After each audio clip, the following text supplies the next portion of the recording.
du Qatar, qui veulent nous convaincre de soutenir des armées qui sont des armées, l'armée de la conquête, composée notamment d'Al-Nosra. Al-Nosra, c'est une filiale d'Al-Qaïda. Ils veulent nous convaincre que soutenir Al-Nosra, eh bien, c'est une bonne chose pour combattre Daesh. En réalité, on se prépare à des lendemains très durs.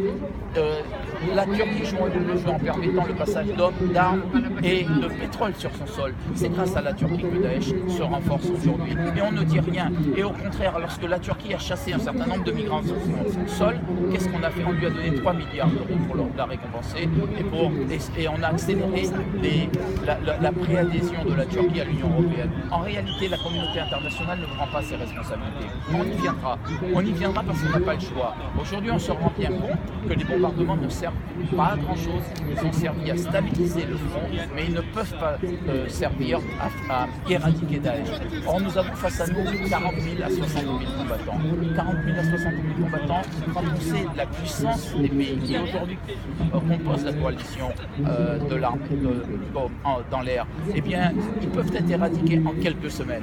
Quelques semaines suffiraient à éradiquer. Après, il faudra régler la question politique. Mais il faut commencer par régler l'urgence. L'urgence, c'est faire en sorte que ceux qui déstabilisent la zone, ceux qui massacrent les chrétiens d'Orient, ceux qui envoient des centaines de milliers de migrants et des millions bientôt dans le monde, ceux qui aujourd'hui déstabilisent non seulement l'Orient, mais toute l'Afrique, ceux qui vont commettre des attentats sur notre sol et que ça ne va pas s'arrêter, il faut faire en sorte que cela soit éradiqué le plus vite possible.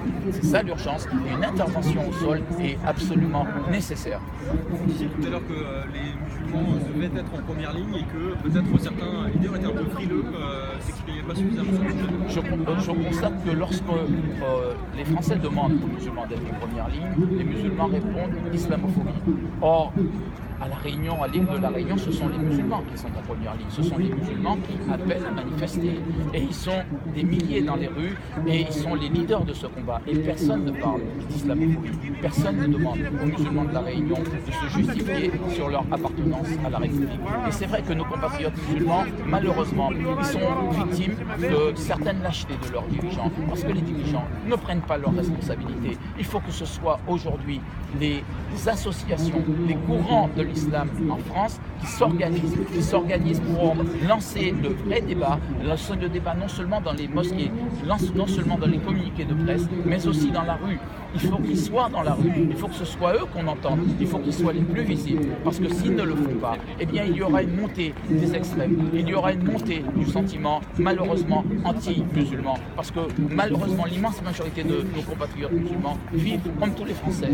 Ils condamnent les actes de Daesh et le terrorisme comme tous les Français et subissent en plus la double peine, c'est la peine d'être musulman. Pour éviter cette double peine, eh bien, il faut que leurs leaders prennent leurs responsabilités. On assiste aujourd'hui à une première manifestation sur ce thème-là et c'est pour ça que la Credo a voulu être à leur côté, présente.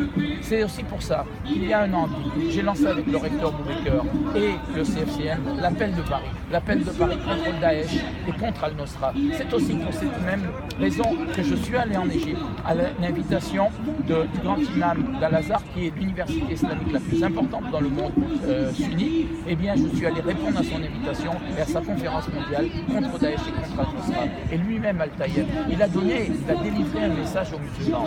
C'est aux musulmans, à 17h30 des imams, c'est aux musulmans de régler la question de Daesh. C'est à eux de combattre et c'est à eux d'être en première ligne. Il ne faut pas qu'ils ne se sentent pas concernés puisque c'est l'islam qui est aujourd'hui utilisé pour perpétrer tous ces méfaits.